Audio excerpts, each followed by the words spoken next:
గజం భూమి 13,500 రూపాయలతో 151 గజాల భూమి 20 లక్షలు మాత్రమే. నమస్తే, welcome to Suman TV. YS Sharmila దారేటు, రాజకీయాల్లో ఆమె రూటేటు. ఏపీని వదిలి తెలంగాణకు వెళ్లిపోయిన షర్మిల మళ్ళీ ఆంధ్రప్రదేశ్ లో అడుగు పెట్టనున్నారా? తండ్రి రక్తంలో ఉన్న కాంగ్రెస్ లో చేరుతారా? జగనన్న వదిలిన బాణానేని చెప్పిన షర్మిల ఆ అన్నతోనే యుద్ధానికి సిద్ధమంటున్నారా అంటే అవుననే సమాధానాలు వినిపిస్తున్నాయి.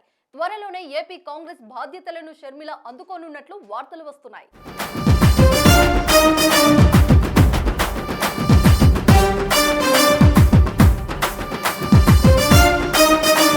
వైఎస్ షర్మిల తెలంగాణలో వైఎస్ఆర్టీపీని స్థాపించి రాజకీయ సంచలనానికి తెరలేపారు.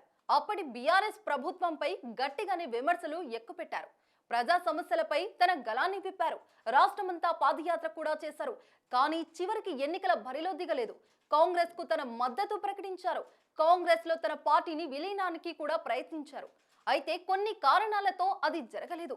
కానీ కాంగ్రెస్ లో వెళ్లేందుకు మాత్రం షర్మిల సిద్ధంగా ఉన్నారని తెలుస్తోంది. ప్రస్తుతం తెలంగాణలో కాంగ్రెస్ కు షర్మిల అవసరం ఇప్పుడు లేదు. దీంతో ఆంధ్రప్రదేశ్ లో కాంగ్రెస్ కు పూర్వ వైభవాన్ని తీసుకురావడానికి షర్మిల చరిష్మాను వాడుకోవాలని అధిష్టానం ప్లాన్ వేస్తుంది. వైసీపీతో ఉన్నది ప్రధానంగా కాంగ్రెస్ ఓటర్లేనని, షర్మిల కనుక కాంగ్రెస్ పార్టీ బాధ్యతలను స్వీకరిస్తే వైసీపీ ఓటర్లు కాంగ్రెస్ వైపు మల్లుతారని అధిష్టానం ఆలోచన చేస్తుంది. అయితే దీనికి గతంలో షర్మిల నో చెప్పినా మారిన రాజకీయ పరిణామాలతో ఆమె మనసు మార్చుకున్నట్లు సమాచారం. త్వరలోనే షర్మిల కాంగ్రెస్ లో చేరనున్నట్లు, ఏపీ పగ్గాలు అందుకోనున్నట్లు వార్తలు వస్తున్నాయి. కాంగ్రెస్ జాతీయ అధ్యక్షుడు మల్లికార్జున ఖర్గే, పార్టీ నేతలు సోనియా గాంధీ, రాహుల్ గాంధీలతో షర్మిల విషయం ఇప్పటికే చర్చించారని తెలుస్తుంది.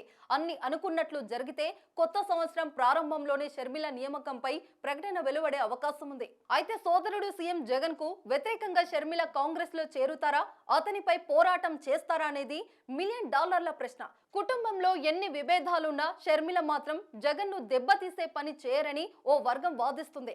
కానీ షర్మిల చర్యలు మాత్రం అలా కనిపించడం లేదు. తాజాగా వైఎస్ కుటుంబానికి ప్రధాన ప్రత్యర్థులుగా ఉన్న నారా ఫ్యామిలీకి షర్మిల క్రిస్మస్ బహుమతులు పంపించి అందరినీ ఆశ్చర్యపరిచారు.